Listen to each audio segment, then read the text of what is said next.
All right. Hi, everybody. So sorry. Ohio Women's Alliance. And we are choosing to elevate and uplift some women of color who are running for local office across the state of Ohio. This project is nonpartisan and it is not an endorsement of any kind. We're just choosing to highlight the stories of these women. And this occurred through an interview and application process. So anyone that is interested in being interviewed on this platform, regardless of political affiliation or anything like that, is definitely welcome to reach out to us to get an opportunity to interview. So just wanted to briefly introduce Angela Abram.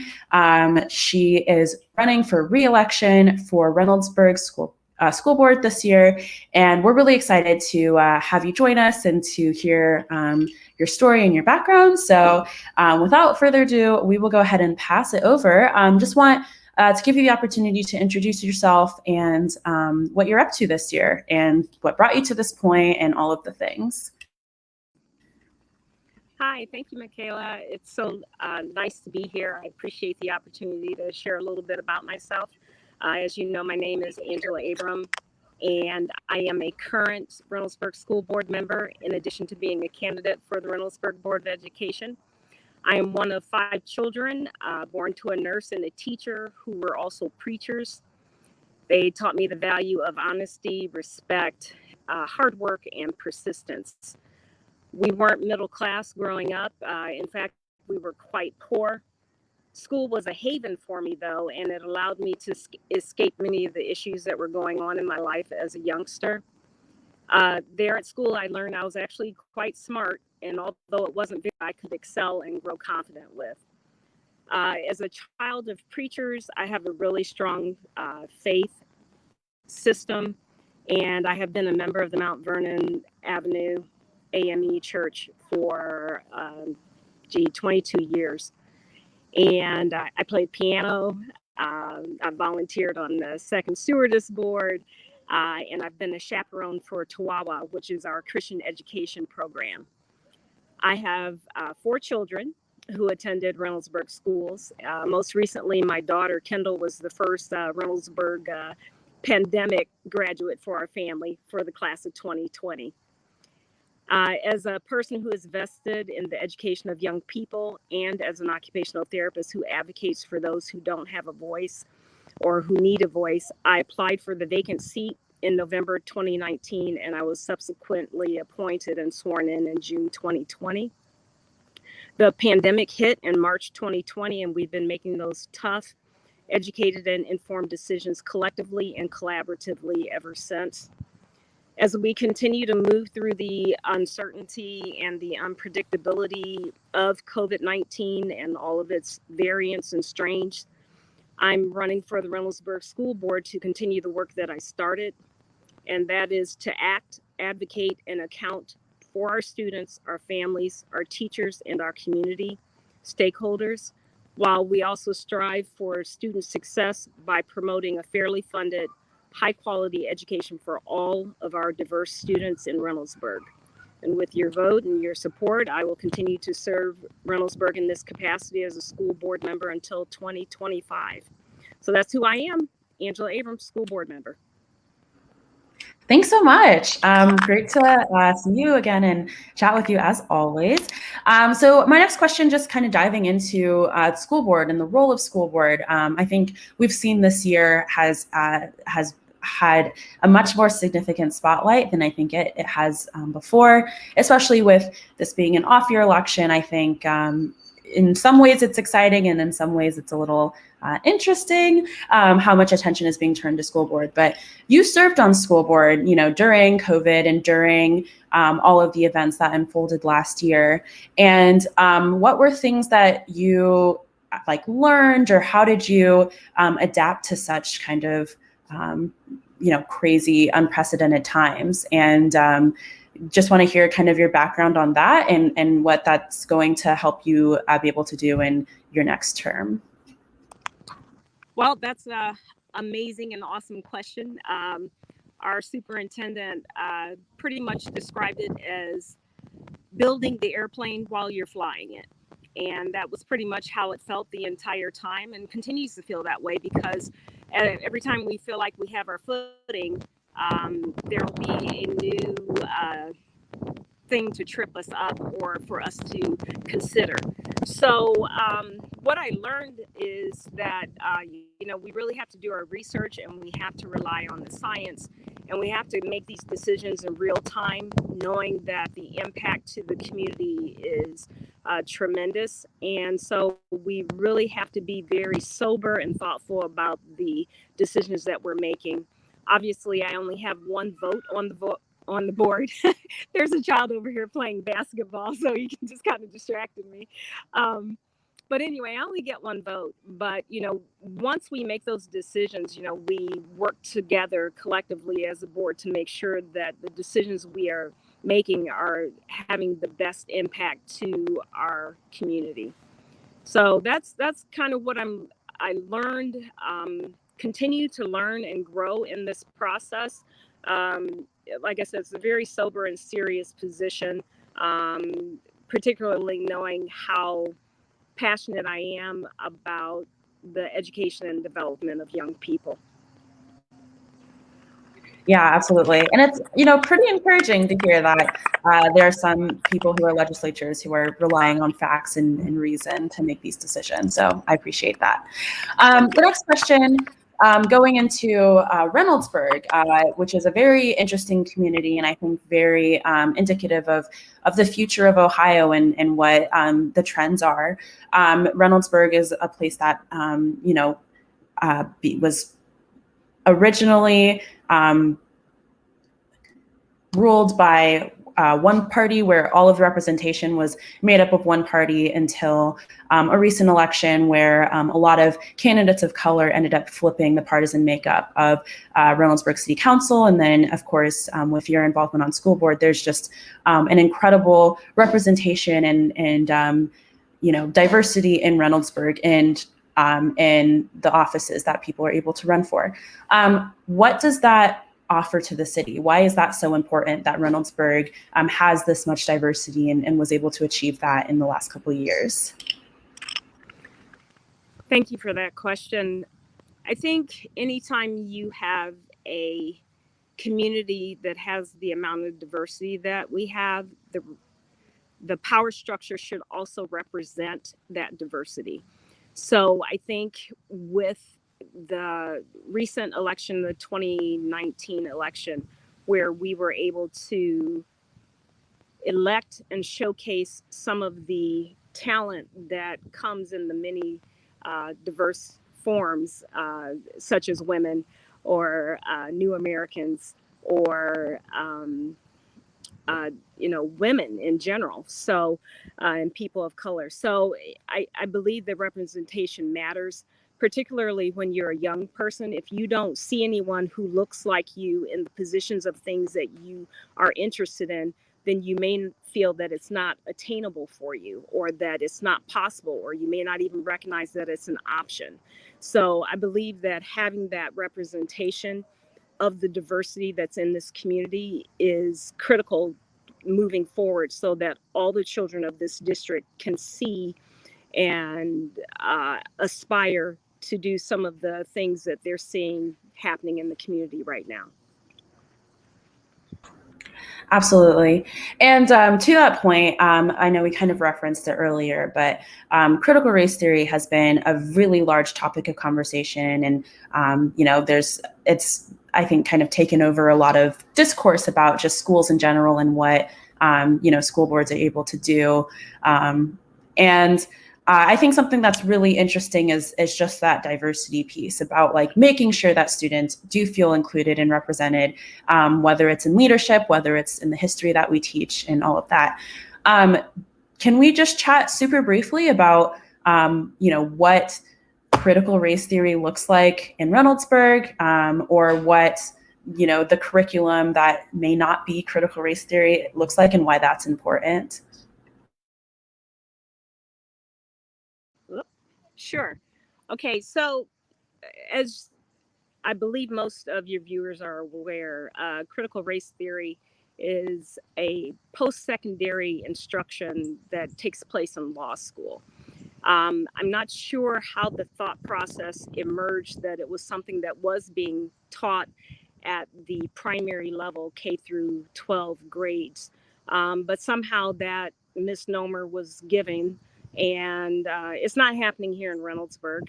I don't believe it's actually happening anywhere across the nation, but since my focus and my attention goes to Reynoldsburg, I can assure you that it is not being taught here. Unless we have someone who's a law student, and to my knowledge, we don't.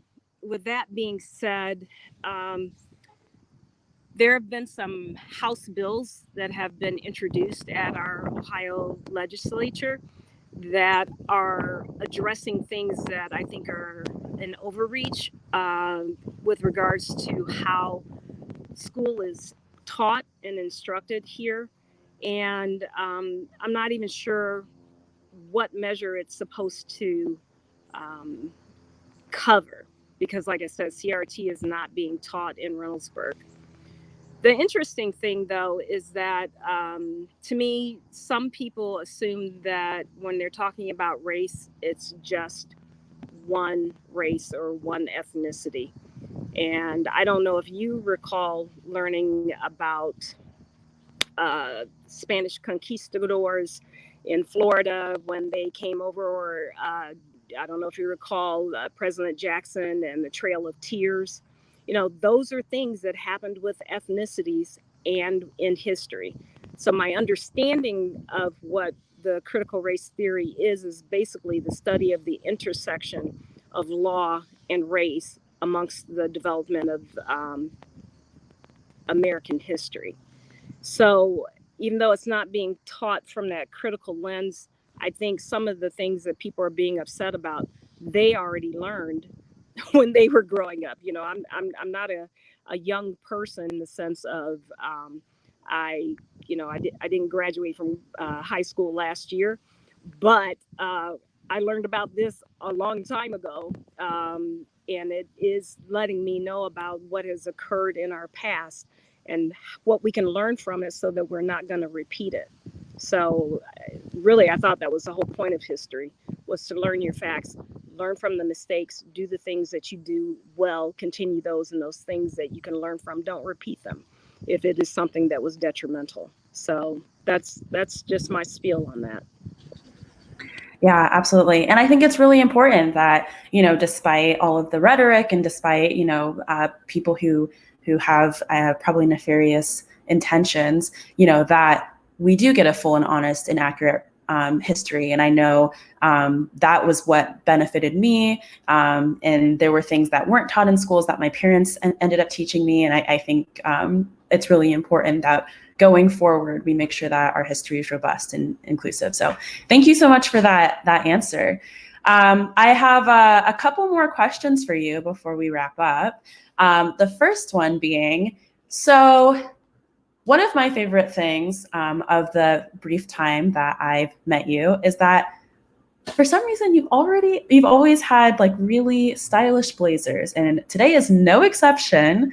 I love the whole outfit that you've put together. And so, on the campaign trail, obviously you have a lot of attention on you, all eyes on you. Who are your fashion inspirations while you're running for office? Oh my goodness, that was an unexpected question. Listen, I am just always trying to throw myself together every day. And literally, I came home from work, I grabbed something to eat, and I looked in my closet and I said, okay, so I have on this orange top, which I wore to work. I work in the schools, right? And so I never wear a blazer in the schools just because to me, it almost puts up a professional barrier with the children, so I don't wear that. So I was just trying to see what matched with the orange today. I'm a member of a sorority, Delta Sigma Theta Sorority Incorporated, and we always wear pearls, so that's part of the fashionista inspiration.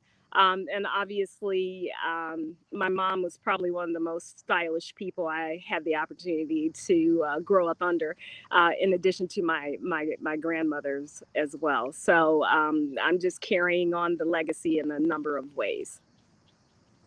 Well, you are carrying on the legacy quite well, if I do say so myself. Well, thank you very much.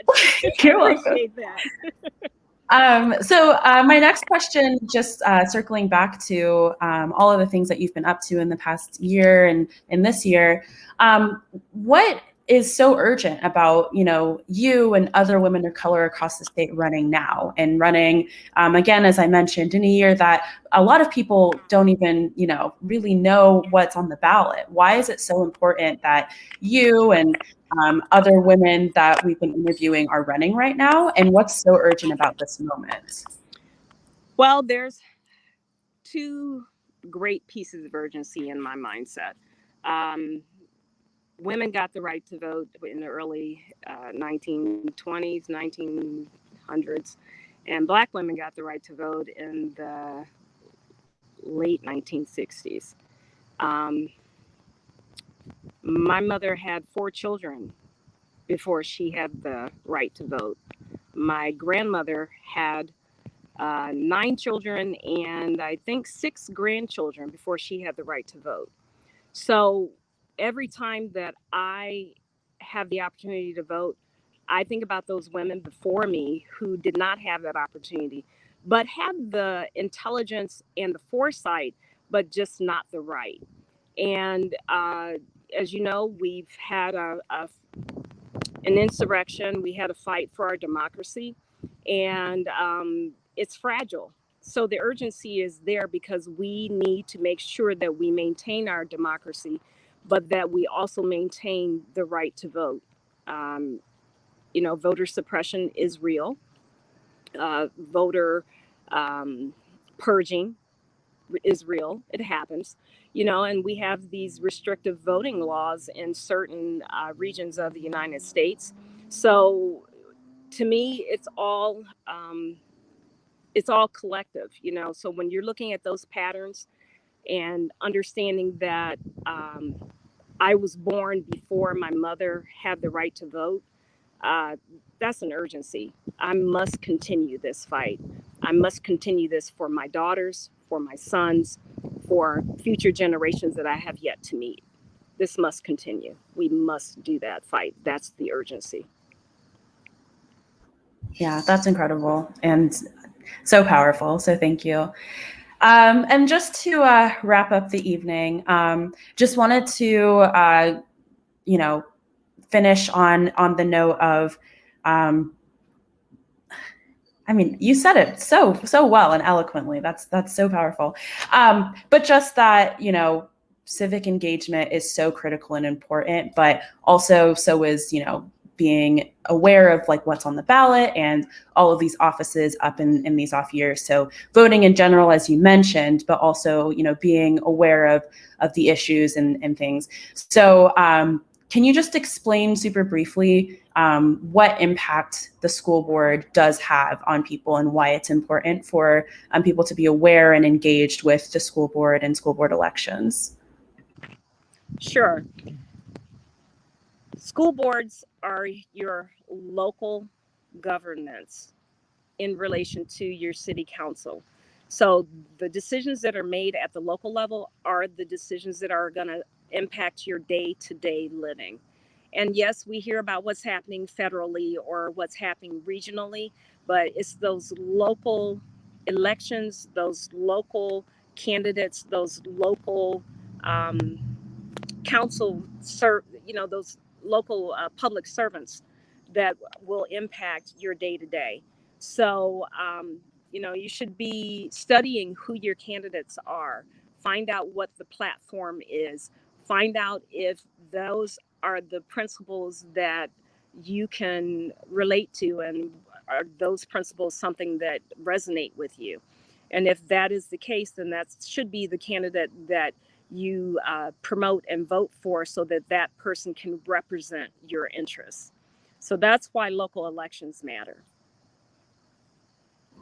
Yeah, I think super, super powerful. And, today, I don't know if you were paying super close attention to what was happening in Columbus, unfortunately, but I think this is a perfect example of how critical it is to stay involved locally, because, before you know it, the powers that be are going to gerrymander the state into oblivion. And, despite that, your local elected officials are still there representing you daily with the issues that really do impact you. So yeah, I really appreciate the work that you've done so far. Thank you so much for joining us. I know it's a beautiful, beautiful day, so I hope you're able to enjoy the rest of your day. And we're really excited to see how the rest of this year goes, but thank you so much for joining, and we'll be chatting soon. Okay, thank you so much for the opportunity. It was a delight. It is always a pleasure to see you, and I look forward to interacting with you in the very near future. Okay? Absolutely. Thank you, Angela. Have a good one. Thank you. Take care.